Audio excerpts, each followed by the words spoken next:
Imam Cheikh Wali Seck, président de la convergence pour le changement des comportements defal jikko yi, président de la fondation d'appui aux initiatives pour la promotion de l'islam.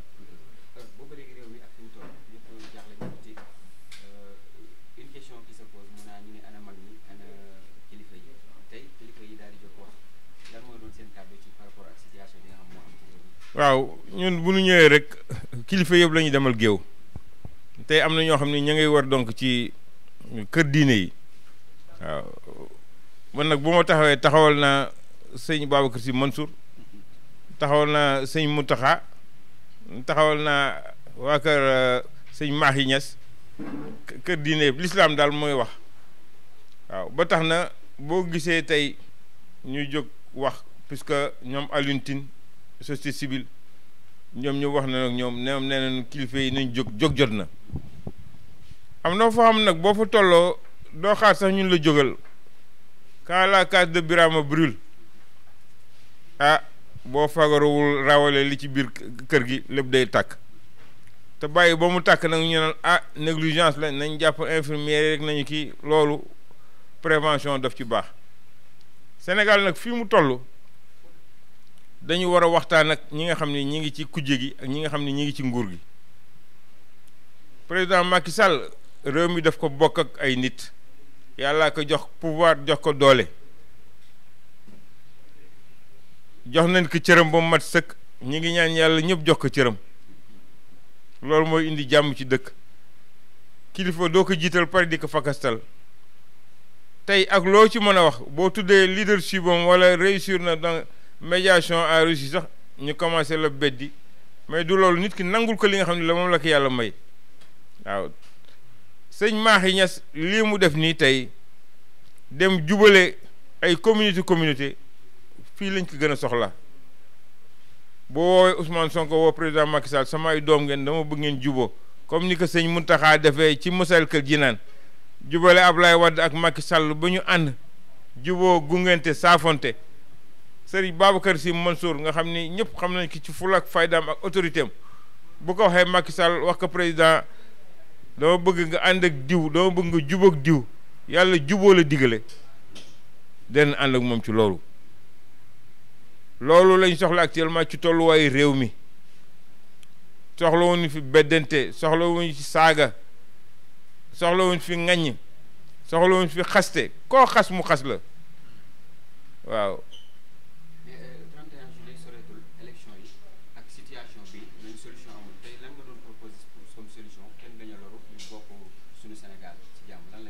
waaw solution yi wax nañ ko sànq ñaar daal la mën a nekk 8 listes barewul ci 47 listes xaw ma ñu valider 8 listes yëpp bu ñu ko mënul ndax xëy na xormal ñi nga xam ni ñoo jël loolu décision boobu te amul décision boo xam ni décision mënu ko corriger président moo yor bigam ak fayam yor ay décret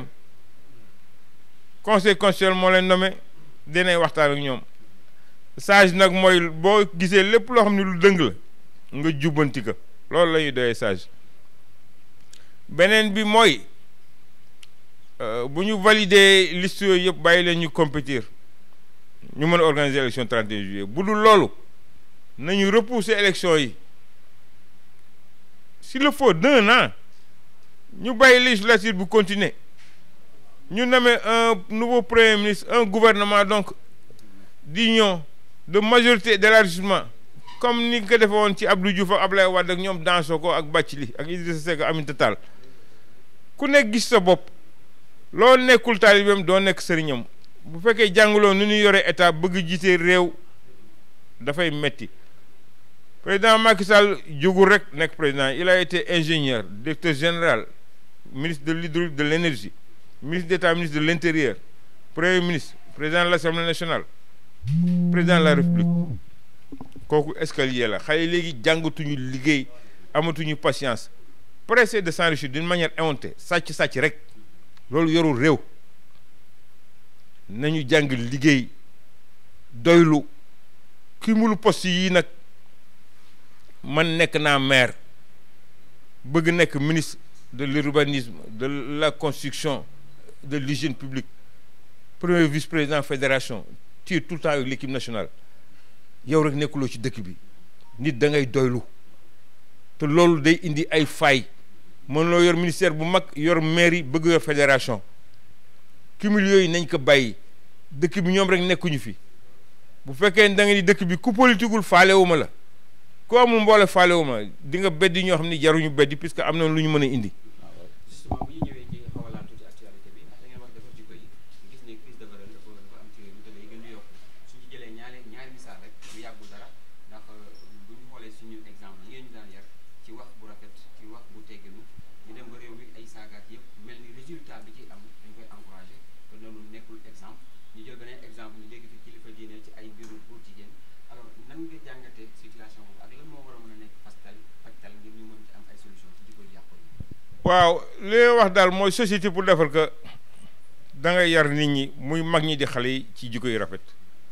mag mu réew nag mënu yar xale leadership boo ko bëggee incarné boo bëggee xale am jikko bu rafet makarimal axla da ngay wane l'exemple beneen bi mooy crise sociétale bi y a trop de mots qui gangrènent nos sociétés l'impunité la corruption les tueries abjectes les crimes abjects la libération donc de détenus jugés amnistiés qui constituent un danger pour notre société les viols la pédophilie affaire bi comme na ma ko waxee woon sama gaaw sàmm jikko yi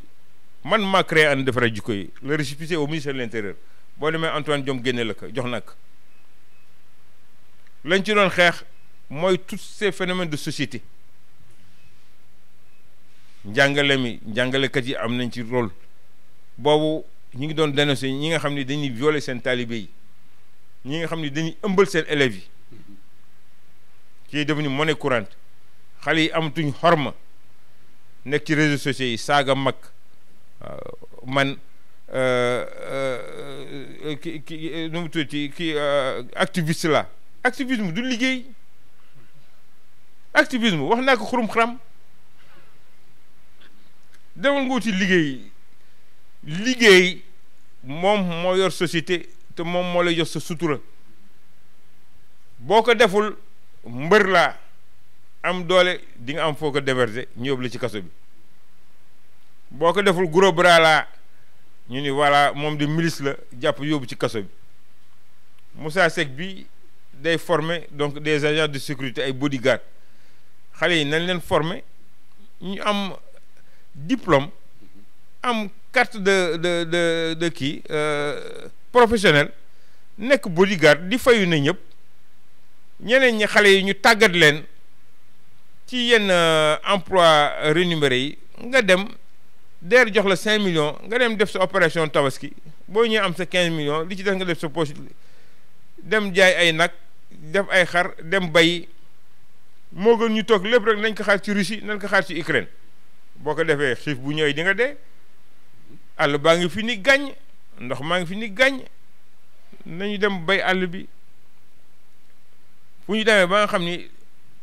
mboq sax dañ ko importer pour sédiment loolu nga xam ni kasara daal nañu industrie amatul benn puso foo nga dem bi Chine jëndi ko te bëgg am ay domaine industriel loolu daal mooy tolluwaay bi li may wax mooy góor jigéen du lu baax góor ak góor di sëy jigéen ak jigéen di sëy ñun xamuñu loolu église bi ils ont pris une résolution très ferme ils ont été très radical fatwa sëriñ si rappelé nañ ko président de la république ak loo ko mën a waxal li mu wax xel mën na ko jàpp loi bi ñuy wax ni moom la ñuy indi loi bi fi nekk moo gën a sax dur boobu ba tax na lii rafetlu wuñ ko mais li ko wundu mooy ñi nga xam ni ñi ngi leen doon wax ni leen da ngeen di tëdd ak seen taalibe yi jox nañ leen raison ils ont prêté le flanc loolu nag yàlla na ci yàlla musal du lu baax du lu ñuy digale te dooni man jullit laa bokk naa ci famille bu prestigieuse di dem ci ñàkk doy di ñàkk fayda yooyu waaw yooyu moom vraiment du lu ñuy rafetlu